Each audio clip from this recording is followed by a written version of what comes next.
सब मिलकर कहते हैं कि मजलिस इनकी एजेंट है।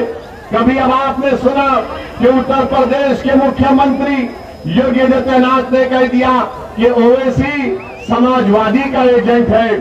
समाजवादी पार्टी बोलती कि ओवैसी बीजेपी का एजेंट है। कांग्रेस बोलती कि ओवैसी फुला का बी टीम है। मैं समाजवादी पार्टी से, बीजेपी से कहना चाहूंगा कि योगी आदित्यनाथ और अखिलेश यादव मेरी खातिर एक जगह बैठकर तय कर ले कि मैं किसका एजेंट हूं। आप दोनों बैठ जाइए।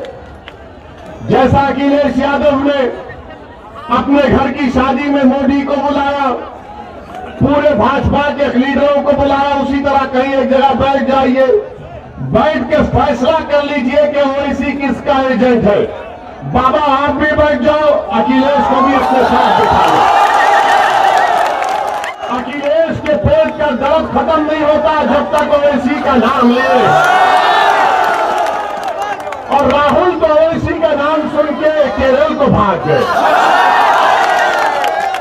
तो ये हम पर इल्जाम।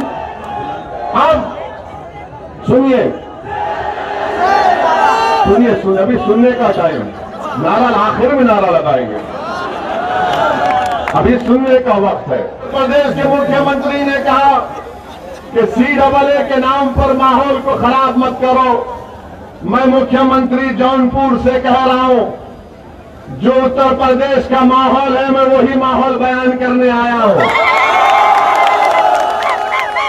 और फिर उत्तर प्रदेश के मुख्यमंत्री आप जान लीजिए कि जब चुनाव होंगे उत्तर प्रदेश की जनता आपको गोरखपुर में भिजा देगी। आप मुख्यमंत्री नहीं रहेंगे, आप नहीं रहेंगे। और ये बोल रहे माहौल की बात उत्तर प्रदेश के मुख्यमंत्री करते हैं। बाबा जरा ये तो बता दो, योगी आदित्यनाथ जरा ये तो बता दो कि उत्तर प्रदेश में जो कल नेशनल फैमिली हेल्थ सर्वे आया, उस सर्वे में ये बात उत्तर प्रदेश के बारे में बताई गई कि उत्तर प्रदेश की जनता अपने जेब से पहले से ज्यादा खर्चा करती है अपना इलाज कराने के लिए। बताओ बीजेपी वालों, क्या ये सच है या झूठ है? National family health survey Modi की सरकार करती है। दिल्ली में मोदी कह रहे कि उत्तर प्रदेश की जनता सेहत और अस्पताल जाने के लिए ज्यादा पैसे खर्चा करती है। मोदी की सरकार कह रही है कि उत्तर प्रदेश में बच्चों की पैदाइश बहुत कम हो गई, मगर योगी बोले मुसलमान बहुत पैदा कर रहे हैं। अब बताओ बीजेपी वाले, मोदी झूठ बोल रहे हैं या बाबा झूठ बोल रहे हैं? 1% उत्तर प्रदेश में महिला काम करना चाहती है, नौकरी नहीं है। इनसे पूछेंगे महिलाओं के बारे में तो बोलेंगे नहीं, वो लव जिहाद, मजहब तब्दीली का कानून। अरे महिला काम करना चाहती है, भाजपा वालों तुम्हारे पास इसका कोई जवाब नहीं है। और फिर मेरे अजीज दोस्तों और बुजुर्गों, क्या यहां पर ये आप देखिए, मोदी जी ने कहा पूर्वांचल में हाईवे बना दिए, देखा ना? प्लेन उतारा ना, प्लेन उतारा ना। क्यों उतारा प्लेन? क्यों उतारा प्लेन मोदी जी ने? नहीं समझ में आया आपको?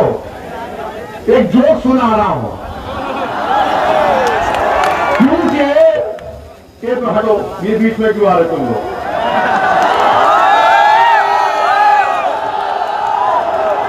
मोदी जी ने, सुनिए, मोदी जी ने प्लेन क्यों उतारा? इसलिए उतारा कि उत्तर प्रदेश की जनता को बताने के लिए, सुनो, उत्तर प्रदेश की जनता को बताने के लिए कि भाइयों बहनों, पेट्रोल इतना कीमती हो चुका कि सिर्फ मैं ही प्लेन उतार सकता, तो इसीलिए प्लेन उतारा। और मोदी जी ऐसा करते उतर रहे थे, फिर गाड़ी में बैठे और मुख्यमंत्री को अकेला छोड़ दिया कि उसी उत्तर प्रदेश के शातिर नौजवान ने एक वीडियो बना दिया बाबा को दिखाते हुए कि अकेले अकेले कहां जा रहे हो। क्या पेट्रोल डीजल महंगा नहीं हुआ? क्या पेट्रोल डीजल महंगा नहीं हुआ? क्या सरसों का तेल महंगा नहीं हुआ? क्या गैस का सिलेंडर महंगा नहीं हुआ? महंगाई नहीं बढ़ रही है? क्या महंगाई नहीं बढ़ रही है? तो फिर तुम वोट किसको दोगे? तुम महंगाई को देख करके बीजेपी को वोट दोगे? तुम क्या पेट्रोल की डीजल की कीमत देखकर बीजेपी को वोट दोगे? तुम क्या गैस का सिलेंडर जो 1400 रुपये हो चुका है, क्या तुम बीजेपी को वोट दोगे? क्या तुम सरसों के तेल को अपने खाने में मिलाओगे या पानी को मिलाकर खाना पकाओगे? बताओ तुम किसको वोट दोगे? फिर मेरे अजीज दोस्तों और बुजुर्गों, बीजेपी कीमतों को कम करने में नाकाम साबित हुई है। कीमतों को कम करने में नाकाम साबित हुई है। और मोदी जी बात करते हैं कि हमने वो बना दिया, हमने ये कर दिया, हमने फुला कर दिया। और ये योगी आदित्यनाथ कहते हैं ओवैसी फुला है, ऐसा कर देंगे, फुला कर देंगे। याद रखो बीजेपी वालों, मैं मरने को तैयार हूं, तुम मारने तैयार हो, मुझे पता है। मैं जहां कहीं भी जाता हूं, मैं जहां कहीं भी जाता हूं, यही समझता हूं कि कल शाम तक या मैं जिंदा नहीं रहूंगा या सुबह का सूरज नहीं देख पाऊंगा। ये मेरा ईमान है। और अगर ये लोग समझ रहे कि हम मौत से डरते, नहीं डरते मौत से। हम मौत के बाद जो हिसाब होगा उससे डरते, मौत से नहीं डरते। हम अल्लाह से दुआ करते हैं कि या अल्लाह नरेंद्र मोदी को और योगी को अल्लाह 125 साल की उम्र दे, बोलो आमीन। और हमको अल्लाह सेहत से जिंदा रखे, ऐसी सेहत दे कि हम जिंदा रहे तो अल्लाह के आगे सर झुकाए, जालिमों के आगे कभी ना झुकाए। और फिर बीजेपी ये भी कहती है कि ओवैसी यहां पर आकर माहौल को खराब नहीं करना।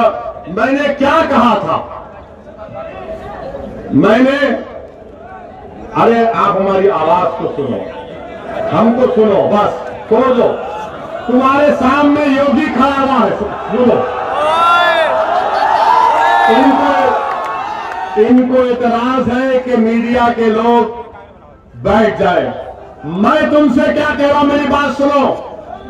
हमारे सामने योगी है, मोदी है, अखिलेश है, हमारे सामने आरएसएस है, विश्व हिंदू परिषद है, बजरंग दल है, सब है। मगर तुम तक, तुम्हारे दिलों तक अगर मेरी बात पहुंच गई तो वही काफी है। मुझे देखने की जरूरत नहीं है, अल्लाह हम सबको देख रहा है, हमको काम करना है मिलकर। क्या तुम मेरे साथ दोगे? क्या तुम हमारी आवाज को समझोगे? क्या तुम मिलकर लड़ेंगे इंशाअल्लाह? क्या तुम जालिमों से डरोगे? क्या तुम हुकूमत से डरोगे? क्या तुम अपने वोट का इस्तेमाल करोगे? क्या तुम मुत्तहिद होकर बीजेपी को हराओगे? क्या तुम मुत्तहिद होकर मजलिस के उम्मीदवारों को विधायक बनाओगे? इंशाअल्लाह ताला पे होगा जरूर। तो हमको देखने की जरूरत नहीं है, अपने आप को देखो, अपने हाल को देखो, अपने घर को देखो, अपने बच्चों के स्कूल को देखो, उन जेलों को देखो जो उत्तर प्रदेश में आज मुसलमान 27% जेल में बैठे हैं। 27% उत्तर प्रदेश में मुसलमान जेल में। बताओ फिर कौन उनकी आवाज उठाएगा? कौन उनकी आवाज उठाएगा? लोनी में 6 मुसलमानों को गाय की स्मगलिंग में घुटने पर गोली मारी गई, उसमें 18 साल से कम उम्र का बच्चा भी। उस बच्चे का क्या किया था? उस बच्चे ने गोली मार दी गई। कासगंज में अल्ताफ को पुलिस स्टेशन में मार दिया गया। बताओ उस अल्ताफ ने क्या गुनाह किया था? इल्जाम लगाया कि किसी और की बच्ची को लेकर भागा था। मगर बाद में मालूम हुआ वो बच्ची 18 साल से ज्यादा उम्र की थी। बताओ उन लोगों का फैसल क्या गुनाह किया था? जो तरकारी बेचता था 16 साल का बच्चा जो पुलिस कस्टडी में मर गया। बताओ मेरे अजीज दोस्तों और बुजुर्गों, ये नाइंसाफी नहीं है तो क्या है? बताओ उत्तर प्रदेश के मुसलमानों, मैं आपसे मुखातिब हूं, मैं आपसे शिकायत कर रहा हूं। आखिर सिर्फ 2% हमारे बच्चे उत्तर प्रदेश में ग्रेजुएट क्यों होते हैं? सिर्फ 2%। आखिर 60% ड्रॉप आउट रेट क्यों है? कौन जिम्मेदार है मेरे भाई? हम जिम्मेदार हैं। अगर आप इन सियासी जमात से कहेंगे नहीं, जिस दिन आप अपना वोट का इस्तेमाल करेंगे, मजलिस को वोट देंगे, आप अपनी सियासी लीडरशिप को बनाएंगे, तो तब आप देखेंगे हालात बदलेंगे। नाइंसाफियों के दौर का खात्मा होगा। कोई हमारे को हमसे नाइंसाफी करने से पहले सोचेगा। और ये जो समाजवादी पार्टी है, कांग्रेस है, इनके पास अगर कोई मुस्लिम नेता है, वो बेचारा मंच पे आता है तो उससे कहते हट जा, सामने मत आ, वरना बीजेपी आ जाएगी। यानी तो वो हो गया पिक्चर का डायलॉग कि सो जा वरना गब्बर सिंह आ जाएगा। अब हम तुमसे कह रहे गब्बर आए, गब्बर का दादा आए, हम नहीं सोएंगे, हम ठहरेंगे, आवाज उठाएंगे इंशाअल्लाह। वो गया जमाना कि बीजेपी आ जाएगी। अरे बीजेपी आ जाएगी तो भी मुकाबला करेंगे। जमहूरियत ने हमको हक दिया गया है। बीजेपी आती है तो तुमने क्या किया? बीजेपी आई तो हम पर नुकसान हो रहा। हमारे बुनकर भाई, अंसारी भाई, उनका पावरलूम हैंडलूम बर्बाद हो गया। क्या किया तुमने? हमारा कुरैशी भाई जो बरसों से गोश्त का कारोबार करता, खत्म हो गया। और फिर ये लोग जो कहते हैं कि खामोश हो जाओ वरना बीजेपी आ जाएगी। क्या 2017 तक बताओ समाजवादी पार्टी आपने कितने स्लॉटर हाउसेस का परमिशन दिया था? आपने कितने स्लॉटर हाउसेस का परमिशन रिन्यूअल कराया था? आपके पास कुछ भी नहीं है, कुछ जवाब देने को नहीं है, मगर सिर्फ क्या कहेंगे, नहीं मजलिस लड़ेगी तो वोट डिवाइड हो जाएगा। अरे डिवाइड तो तुम्हारा वोट हो चुका है ना। 2017 में यहां से कांग्रेस के कैंडिडेट कौन थे? नदीम थे ना? ये दोनों अखिलेश और राहुल मिले थे ना? क्या कहा था? यूपी को इन लड़कों का साथ पसंद है। वो लड़के मिले, ये नदीम लड़का हार गया। हम हराए, मजलिस हराई। क्यों नहीं पड़ा इनको वोट? क्योंकि मुसलमान ने तो वोट दिया। मुसलमान बड़ा जज्बाती होता है। मुसलमान बड़ा जज्बाती होता है। अगर उसका घर जल रहा है और सामने वाले का जल रहा है तो बोलता नहीं उसके घर को बचाऊंगा पहले जाकर। ये हमारा जज्बा है, ये जज्बा हमारा है। मगर अब आपसे हम कह रहे पहले घर की आग को बुझाओ। याद रखो मुसलमानों, अगर आप मस्जिद में नमाज पढ़ते हैं और मस्जिद में इमाम साहब गलती करते हैं तो मस्जिद के बाहर खड़े होकर किसी को हक हासिल नहीं है कि पुकार करके इमाम साहब आपने रुकू करना भूल गए। जो जमात में होगा, जो नमाज में होगा, वही बोलेगा इमाम साहब सुभान अल्लाह। इमाम साहब को तब समझ में आता कि हाँ गलती हुई है। हमारा हाल ये है कि हम दीवार के पास खड़े होकर बोलेंगे नहीं मजलिस ये करना था, मजलिस वो करना था। प्यारे आ जाओ मजलिस में, मैं तुमको नेता बनाना चाहता हूं, तुम लीडर बनो। हम यहां पर नेता बनने नहीं आए, हम यहां पर नेता बनने नहीं आए। हम तो चाहते हैं, हमारी ख्वाहिश है, हमारी नीयत है, अल्लाह जानता है कि आप लीडर बने। हम आपके पीछे खड़े रहेंगे, मगर उत्तर प्रदेश में मुसलमानों की लीडरशिप बननी चाहिए। आप बनाएंगे नहीं बनाएंगे? आप लीडर बनेंगे मुसलमानों के नहीं बनेंगे? आप मुसलमानों के सिर पे सालार बनेंगे नहीं बनेंगे? आप मुसलमानों के खायब बनेंगे और बनेंगे इंशाअल्लाह ताला। आप मुकद्दर के फैसले करेंगे। याद रखो, जिस दिन आप उत्तर प्रदेश में मुसलमानों की क़यादत को बनाएंगे, कोई उत्तर प्रदेश के सियासी फैसले तुम्हारी आवाज के बगैर तुम्हारे से पूछ कर नहीं किए जाएंगे। आज क्या हो रहा है कि आज हमारी कोई अहमियत नहीं है, आज हमारी कोई अहमियत नहीं है। मुख्यमंत्री के बारे में कह रहा था, मुख्यमंत्री ने कहा, मेरी तकरीर हुई थी हमारी, उसमें हमने CAA का जिक्र किया था। CAA का कानून याद है ना? हमने ये कहा था, अब फिर कह रहे योगी आदित्यनाथ, आप भी सुन लो। अगर आपके यहां पर एलआईओ के लोग हैं तो इस हमारी तकरीर के इस हिस्से को रिकॉर्ड करके मुख्यमंत्री को जरूर सुनाना, जरूर सुनाना। हमने कहा बहुत है हमारे, ये भी हमारे मजनू बहुत है, ये भी हमारे मजनू है, बहुत है। अब हमने क्या कहा था कि भारत में मजहब की बुनियाद पर अगर कोई कानून बनाया गया तो CAA था। इससे पहले मजहब की बुनियाद पर कोई कानून नहीं बना। हमने कहा कि ये भारत का संविधान जिसको बाबा साहेब अम्बेडकर ने बनाया, ये आर्टिकल 14 का वायलेशन है।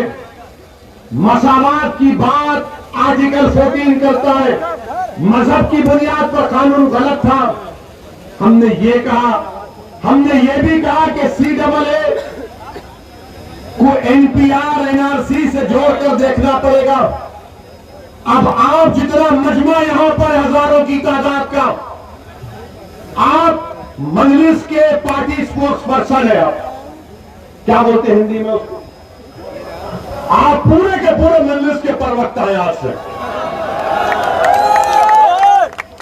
CAA का कानून याद रखो। आप अगर किसी के पास कलम है तो लिख लो, कलम रखो अपनी जेब में मुसलमानों, कलम रखो, क्योंकि इमाम अहमद बिन हम्बल रहमतुल्लाह अलैह अपनी जिंदगी के आखिरी वक्त तक इमाम अहमद बिन हम्बल रहमतुल्लाह अलैह अपने साथ एक किताब को कलम को रखते। लोगों ने कहा कि इमाम आप वक्त के इमाम हैं, आपको कलम और कागज की जरूरत क्यों है? तो इमाम अहमद बिन हम्बल ने कहा कि अगर मैं जिंदगी खत्म होने से पहले तक अगर किसी एक बच्चे से भी अच्छी हिकमत की बात सुनूंगा तो उसको लिख लूंगा। तो आपको मैं बता रहा हूं कि CAA पहले मजहब की बुनियाद पर गलत कानून बनाया गया। CAA को अकेले नहीं देखा जा सकता। पूरे भारत का मुसलमान CAA को लेकर बेचैन क्यों है? क्योंकि उसको NPR NRC से जोड़ दिया गया, उसको NPR NRC से जोड़ दिया गया। और NPR क्या है? आपको मालूम NPR NRC क्या है?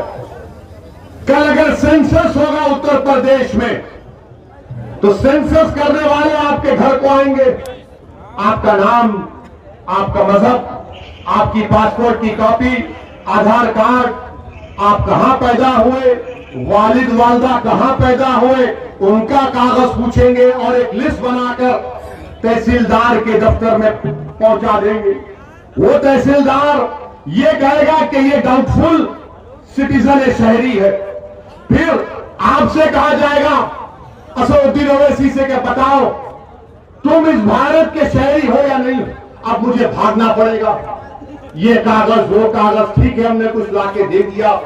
फिर उसके बाद तहसील के ऑफिस में लिस्ट लगाई जाएगी, वहां पर ये संघ परिवार के लोग जाएंगे और जहां जहां मुसलमान का नाम रहेगा वो बोलेंगे डाउटफुल है, ये डाउटफुल है, ये भारत का शहरी नहीं है। फिर हमको अपनी शहरियत को साबित करना पड़ेगा।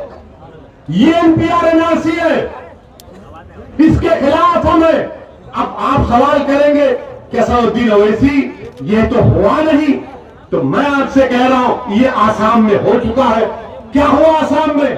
सुप्रीम कोर्ट ने करवाया, वहां पर 19 लाख के नाम नहीं आए, जिसमें से 3.5 लाख मुसलमान के नाम थे। अब जब CAA आ गया, कानून बन गया ना, CAA कानून बन गया, तो वो जो गैर मुस्लिम है जो 3.5 लाख मुसलमान को छोड़कर जो 15.5 लाख गैर मुस्लिम है, उनको CAA से उनको भारत का शहरी करार दे दिया जाएगा और ये 3.5 लाख को फॉरेनर्स ट्राइब्यूनल कोर्ट में जाकर अपनी शहरियत को साबित करना पड़ेगा। ये होगा, याद रखो। अगर मोदी NPR NRC करेगा तो पूरे भारत में होगा। और जब हम ये चीज को देख चुके आसाम में, सुप्रीम कोर्ट मॉनिटर्ड हुआ, तो ये बोल रही देखो अभी तो रूल्स भी नहीं बने, अभी तो रूल्स नहीं बने, ओवैसी लोगों को भड़का रहा है। मैं भड़का नहीं रहा हूं, बल्कि हिंदू अखबार, अंग्रेजी का अखबार है, एक मशहूर जर्नलिस्ट है, बहुत मशहूर, जिसका नाम मोहतरमा विजेता सिंह है। गूगल में जाओ, हजरत गूगल में जाकर देखो, विजेता सिंह का नाम लिखो। हिंदू अखबार में विजेता सिंह ने मोदी की हुकूमत का जो NPR का फॉर्म है उसको अखबार में शाये किया। हमने उसकी मुखालिफत की।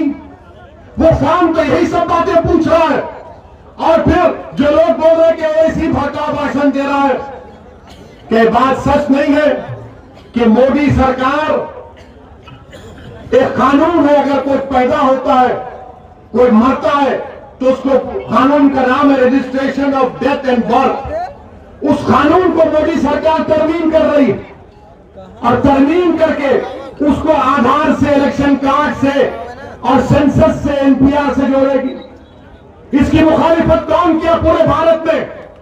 असदुद्दीन ओवैसी ने किया। मरकजी हुकूमत ने आवाम से पूछा कि आप इस पर ऑब्जेक्शन है तो लिख कर दीजिए।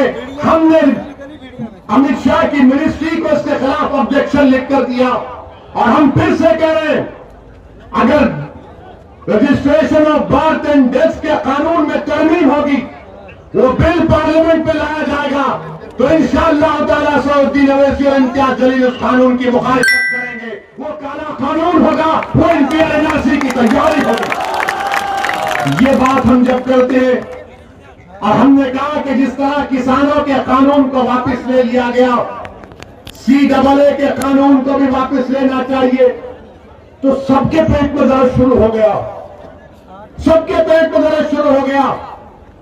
अरे राकेश,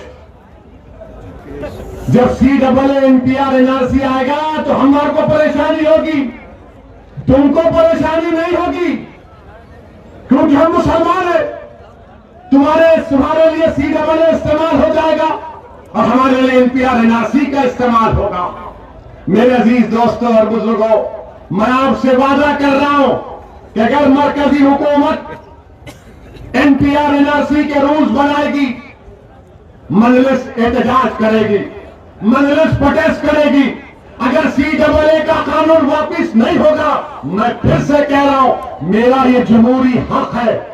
सुप्रीम कोर्ट ने कहा कि protest and dissent are part of democracy, यानी मुखालिफत और पुरअमन एहतजाज जमहूरियत का बुनियादी उसूल है। और बीजेपी नहीं चाहती कि एहतजाज हो, मोदी पसंद नहीं करते कि कोई उनके खिलाफ बात कहे।